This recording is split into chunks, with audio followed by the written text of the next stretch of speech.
ceritakan film dari Thailand yang berjudul Ghost House. Hayo kita mulai. Di saat dia tersudut, di depannya itu tampak ada perempuan setan yang muncul dan gerak-gerak seakan baru saja lahir dari gorong-gorong. Di depan ada setan dan di belakang tiba-tiba tangan-tangan keluar dari dinding untuk menahannya. Mau main keroyokan nih ceritanya. Setan itu mendekatinya dan memasukkan jarinya ke mulut gadis malang itu dan selanjutnya entah apa yang terjadi. Di tempat lain, sepasang kekasih bernama Jim dan Julie berlibur ke Thailand dan mereka dijemput seorang pria lokal yang bernama Gogo. Mereka sampai di hotel dan di depan hotel itu ada sebuah tempat kecil yang ditaruh semacam sajen dan menurut Gogo itu disebut rumah hantu di mana masyarakat lokal sengaja membuat rumah itu untuk dihuni para hantu dan melayani mereka dengan baik. Kalau sudah begitu, hantu tidak akan berkeliaran ke rumah orang-orang. Setelah check-in, mereka menempati sebuah kamar yang jendelanya tidak bisa dibuka. Udah gitu, kamar mandi ada tokeknya pula. Mereka juga tidak begitu mempermasalahkan dan bersenang-senang di kota tersebut. Ada sebuah tempat yang menarik perhatian Julie, yaitu pohon-pohon yang dipenuhi pernak-pernik dan patung juga rumah-rumahan kecil tadi. Dari semua yang tertempel di sana, rumah itulah yang menjadi pusat perhatian Julie, dan ketika dia ingin mengambil foto, seseorang yang berpenampilan seperti orang gila datang dan ngoceh nggak jelas lalu Julie pun pergi. Malamnya di saat mereka kembali ke hotel, ada dua pria yang memperkenalkan diri bernama Billy dan Robert yang mengajak mereka untuk sekedar nongkrong. Setelah itu mereka memutuskan untuk pindah ke tempat lain dan tidak sengaja Jim menjatuhkan koin di jalan keramat. Robert berkata menurut kepercayaan lokal itu menandakan kesialan. Jim dan Robert memutuskan untuk masuk ke bar sedangkan Billy dan Julie lebih memilih untuk menunggu di luar. Billy memainkan peran seakan dia sedikit mengagumi Julie dan memintanya untuk menggerai rambutnya. Setelah beberapa saat, Robert berjalan keluar sedangkan Jim masih sedang di toilet. Sekarang Robert mengajak mereka untuk melihat rumah hantu yang lokasinya di pedesaan. Setelah Jim keluar, mereka segera berangkat ke tempat yang dimaksud. Nah, sebelum itu kain yang dipakai Julie untuk mengikat rambutnya tadi diambil oleh Billy. Setelah Jim dan Julie masuk ke mobil, Billy menarik Robert dan mengatakan dia tidak yakin dengan semua ini karena menurutnya Julie itu orang yang sangat baik. Julie juga bete setelah dia melihat bekas lipstik di bibir Jim. Akhirnya mereka berangkat dan di pertengahan jalan, Jim sempat sadar dan mengatakan mereka bahkan tidak mengenal kedua orang ini, jadi agak berlebihan jika mengikuti mereka ke sebuah pedesaan di tengah malam buta. Julie yang sudah terlanjur bete lebih merespon Jim dengan mengesampingkan logika. Besoknya sampailah mereka di tempat yang dimaksud. Robert berkata dia dan Billy akan memeriksa kembali apakah itu benar tempatnya, sedangkan Julie dan Jim akan menunggu. Julie yang kesal mengungkit kejadian semalam dan sekarang mereka saling tuduh-tuduhan. Di mana mereka masih saling berargumen, kedua pria ini berjalan menuju ke sebuah rumah hantu dan Robert meminta barang dari Julie yang Billy dapatkan semalam. Robert lalu memakai kain itu untuk membungkus sesuatu yang ada di rumah hantu tersebut. Kembali ke Julie. Dalam pertengkaran itu, dia sudah merasa muak dan melemparkan cincin pertunangan mereka lalu berjalan pergi. Jim mengejarnya dari belakang dan ceritanya Julie sudah bertemu dengan Robert dan Billy. Di sana ditemukan banyak sekali rumah hantu yang katanya adalah pemakaman rumah hantu. Julie terkesima dengan pemandangan di sana, bahkan dia belum ngeh kalau kain kepalanya itu dipakai untuk mengikat sebuah patung di salah satu rumah hantu. Robert menyuruh Julie untuk mengambil patung itu sebagai souvenir. Awalnya, Julie tidak mau tapi diyakinkan lagi yang akhirnya dia menyentuh patung tersebut. Di saat dia menyentuh itu, Robert dan Billy langsung berlari pergi. Jim yang menyadari segera mengejar mereka dan meninggalkan Julie sendiri yang masih memperhatikan patung tersebut. Sekarang, dia baru sadar bahwa kain itu adalah kepunyaannya. Angin tiba-tiba bertiup dan di saat dia menoleh kembali ke rumah hantu, sosok hantu beneran ada dan duduk di atas rumahnya.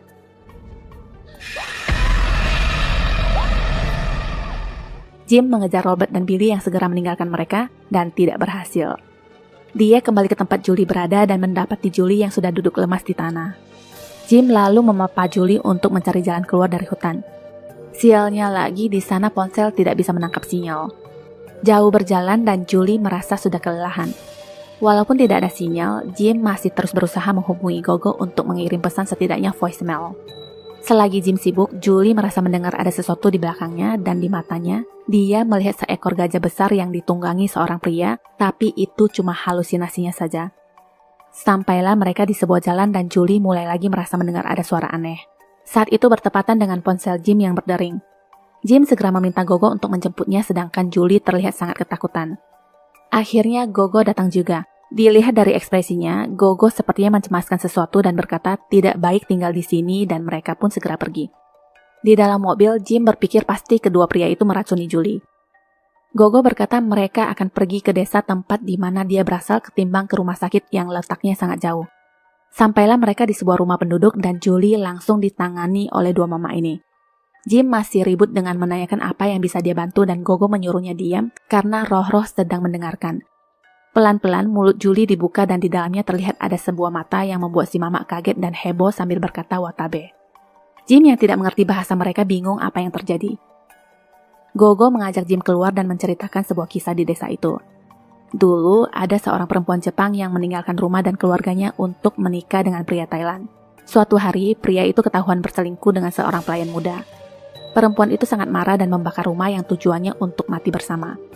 Tapi takdir berkata lain. Suami dan selingkuhannya berhasil keluar dari rumah dan selamat sedangkan dia tidak. Akhirnya dia mati terbakar sendiri dan hantu yang menderita itu disebut watabe. Menurut kepercayaan, watabe ini menghuni rumah-rumah kecil yang ada di hutan dan sampai sekarang pun katanya dia tidak suka dengan wanita cantik, apalagi yang mengambil sesuatu dari rumahnya. Tidak ada yang bisa lolos dari watabe jika dia sudah mendatangi seseorang dan akan membawa jiwanya ke dunia hantu selamanya. Dari jauh, akhirnya anak-anak membawa biksu dan Jim menganggap hal ini konyol, sedangkan dia sendiri juga tidak tahu harus berbuat apa. Di sisi lain, Julie didoakan dan dipakaikan gelang yang sudah didoakan. Biksu terus mendoakan sepanjang malam dan mencipratkan air suci. Setelah itu lampu lilin padam dan Julie pun sadar tapi orang-orang tidak ada di sampingnya. Kelampu seakan tersedot keluar. Ada sosok hantu perempuan yang memakai kelampu berjalan ke arahnya, lalu menghilang.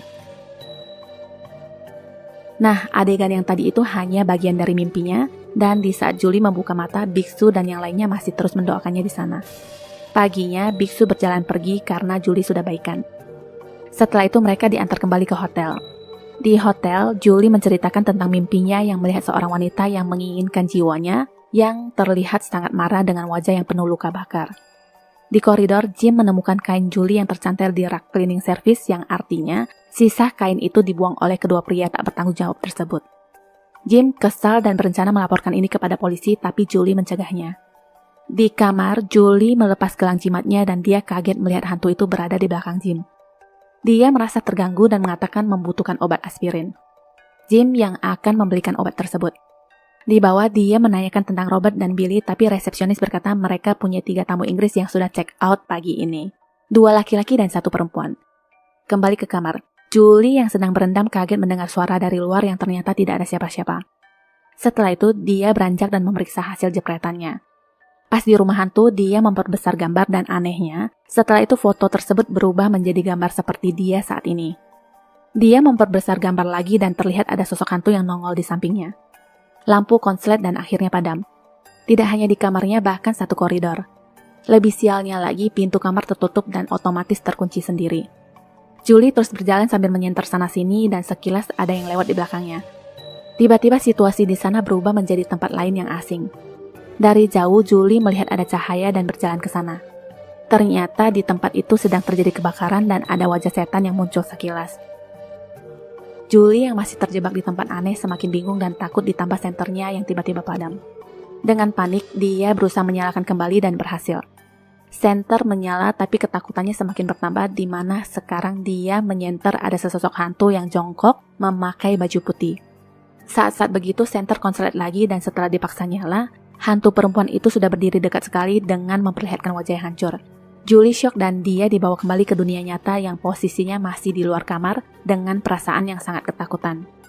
2 ibu-ibu cleaning service melihat lalu mendatanginya tapi Julie benar-benar sangat ketakutan dan berteriak saat disentuh. Jim kebetulan sudah kembali dan mencoba menenangkannya. Akhirnya Julie dibawa ke rumah sakit tapi yang dilihatnya dia seakan melewati lorong rumah sakit menakutkan yang dipenuhi hantu. Dokter mengatakan kepada Jim secara klinis Julie baik-baik saja tapi tingkahnya mengatakan sebaliknya. Kondisi ini sama dengan pasiennya beberapa waktu yang lalu yang juga berkebangsaan Inggris. Kabarnya dia ditemani 2 orang pria dan mereka sangat ingin segera kembali ke negara asal. Siapa lagi kalau bukan para begundal itu yang dimaksud. Di saat dokter memeriksa Julie tadi, dia melihat penampakan hantu yang nempel di dinding. Setelah itu dia diberikan suntikan penenang sedangkan Jim menelpon Gogo untuk menemuinya di rumah sakit. Setelah memakaikan kembali cincin pertunangan mereka di jari Julie, dia berjalan keluar dan meminta Gogo mengantarnya ke bandara. Sesampainya di bandara, dia berpesan agar Gogo jangan kemana-mana sedangkan dia akan masuk untuk mencari Billy dan Robert. Nasib ternyata masih berpihak di mana Jim melihat Billy dari kejauhan. Akhirnya bertemu juga mereka. Robert tidak merasa berbuat salah sedikit pun dan akhirnya mereka berantem. Dengan gampang Jim dikalahkan dan Billy lalu memberikan dia sebuah kartu nama dan menyuruhnya untuk menemui seseorang yang bernama Reno. Jika beruntung dia mempunyai waktu hanya 36 jam dari sekarang. Tanpa membuang waktu, Jim pun meminta Gogo untuk mengantarnya ke alamat yang dimaksud. Di sebuah gedung terbengkalai yang ternyata ada penghuni. Di dalam itu disulap seperti pub kecil dengan orang-orang nyentrik yang melekat dengan dunia hitam. Akhirnya ketemu juga mereka dengan orang yang bernama Reno. Intinya Reno berkata Julie sudah dikutuk dan satu-satunya cara adalah mendapatkan orang sebagai pengganti untuk mentransfer roh. Kembali ke Julie. Dia terbangun dengan kondisi tangan dan kaki yang terikat dan di jendela kaca, hantu itu muncul lagi. Julie mulai ketakutan melihat gerakan pintu yang seakan ada orang yang ingin memaksa masuk. Sekarang rambut-rambut seperti merambat masuk lewat celah pintu dan hantu nenek-nenek itu sudah muncul di dalam juga semakin mendekatinya.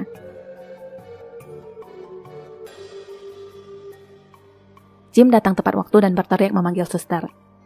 Julie kembali disuntik obat penenang dan Jim segera mencari korban lain dengan berpura-pura ngobrol dengan orang yang baru ditemuinya. Diam-diam dia mengambil kain kepunyaan gadis itu yang ditaruh di meja. Setelah bersenang-senang, Jim ternyata mengembalikan kain gadis itu sambil berkata dia tidak bisa. Dia kembali ke rumah sakit dan mengajak Julie untuk segera pergi. Sebelumnya dia mencuri beberapa obat bius dan jarum suntik. Di depan Gogo sudah menunggu mereka dan setelah itu Jim kembali menemui Reno. Dia mengincar pistol pengawal dan berhasil mendapatkannya. Jim mengancam Reno untuk memberitahu cara lainnya. Reno berkata hanya itu yang dia tahu, dan jika memang Jim kekeh ingin tahu cara lainnya, mungkin dia bisa membantunya untuk menemukan mereka dengan dukun lain yang mungkin harganya akan mahal. Jim hanya mempunyai sisa 1 hari lagi jika ingin membebaskan Julie dari roh tersebut. Reno pun dipaksa masuk ke dalam mobil dan mereka segera berkendara menuju tempat dukun yang dimaksud. Di dalam mobil, Reno bahkan dilarang untuk ngomong sama Julie. Reno merasa ini agak berlebihan di mana sebenarnya tingkah Jim dianggap konyol yang mengacungkan pistol ke arahnya hanya untuk urusan sepele. Julie sudah tidak tahan dan meminta Jim untuk menghabisinya. Tentu saja Jim tidak sanggup dan tidak akan pernah mau. Sewaktu Julie bersandar di kaca jendela, hantu itu tiba-tiba muncul yang membuat Julie syok dan kejang-kejang. Jim lalu segera menusukkan obat penenang dan dia pun tertidur setelahnya. Seakan sial yang tidak berkesudahan. Di depan jalan ada kecelakaan yang memblok jalan. Mereka semua turun untuk melihat kecelakaan itu dan meninggalkan Julie sendirian di mobil. Julie yang sudah bangun dari tidurnya berhalusinasi lagi melihat mayat itu bergerak duduk dari posisi baring dan melihat ke arahnya. Mayat lainnya mengetuk kaca mobil yang membuat Julie segera keluar dari mobil di mana yang lainnya masih berdiskusi langkah apa yang harus diambil. Julie berlari masuk ke hutan dan kembali ke tempat di mana terdapat banyak rumah hantu. Hantu itu lagi-lagi muncul di belakangnya dan teriakan Julie akhirnya menarik perhatian ketiga pria ini. Sewaktu mereka bertiga sampai di lokasi, Julie terlihat aneh dan kejang-kejang. Kemudian tiba-tiba ada api di sekelilingnya dan dia pun pingsan. Waktu semakin mepet dan mereka pun sampai di sebuah gubuk. Reno masuk berbicara pada pria penghuni gubuk dan setelah itu dia mengajak yang lainnya menyeberang untuk menemui sang dukun. Di tengah perjalanan, perahu rusak. Di tempat itu sebenarnya sangat angker di mana penduduk lokal saja sangat menghindarinya. Julie yang pingsan tiba-tiba bangun dan melihat setan itu muncul dari dalam air dan mengulurkan tangannya ke Julie. Julie pun menggenggam tangan hantu itu dan beruntungnya, perahu itu sudah selesai diperbaiki yang secara otomatis menarik tangannya. Tapi sebenarnya itu terjadi di dunia roh sedangkan Julie sendiri masih tampak tidak sadarkan diri. Sampailah mereka di tempat dukun dan Reno memilih untuk menunggu di luar. Di sana, Gogo berperan sebagai translator. Awalnya dukun berkata dia tidak bisa membantu karena itu semua adalah kesalahan Julie, tapi Jim berkata dia akan melakukan apapun dengan alasan sangat mencintai Julie. Karena itulah dukun berkata dia harus melepas apapun yang sangat berharga baginya yang membuat hantu itu terus mengikuti Julie. Akhirnya Jim melepaskan cincin pertunangan mereka. Ternyata itu saja tidak cukup dan membutuhkan bagian tubuh Jim karena Watabe membutuhkan daging dan darah. Jim tidak bersedia dan mengatakan harusnya cincin saja cukup karena itu lambang dari ikatan hubungan mereka. Katanya sih bersedia melakukan apapun tapi kenyataannya seujung jari pun tidak berani. Piye to Jim? Tapi apapun itu, dukun mencoba melakukan ritual. Julie mulai bereaksi dan badannya pun terangkat. Di dunia roh, hantu itu beringas dan akhirnya hangus terbakar. Dukun pun sudah kehabisan tenaga. Semua orang berpikir ini sudah berakhir, tapi kenyataan si hantu malah muncul lagi dan menyerang anak buah sang dukun. Gogo menarik Jim untuk masuk ke lingkaran di mana hantu tidak bisa menyentuh mereka di sana. Sekarang dia mendekati Julie dan di saat Gogo ingin mendapatkan pisau di lantai, hantu itu menahannya. Gogo akhirnya mendapatkan pisau itu dan melempar ke arah Jim sambil berkata, "Potong jarimu."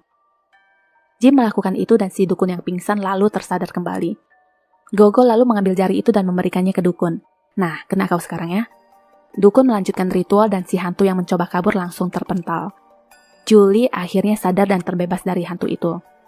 Keluar-keluar si Reno berkata, "Nah, ini baru terlihat keren. Bukan kayak tadi gaya-gayaan pakai pistol padahal orang gak ngapa-ngapain." Mereka akhirnya kembali ke negara mereka dan Gogo melanjutkan pekerjaannya sebagai tour guide. Setelah itu tetap saja ada yang tertarik dengan rumah hantu dan tamat. Jangan pernah menyerah, hari ini terasa berat, besok mungkin akan lebih buruk tapi lusanya akan kembali cerah. Terima kasih sudah menyaksikan Shortcut Film ini. Jangan lupa subscribe, like, and share, juga menyalakan lonceng notifikasi untuk updatean film lainnya ya. Sampai jumpa!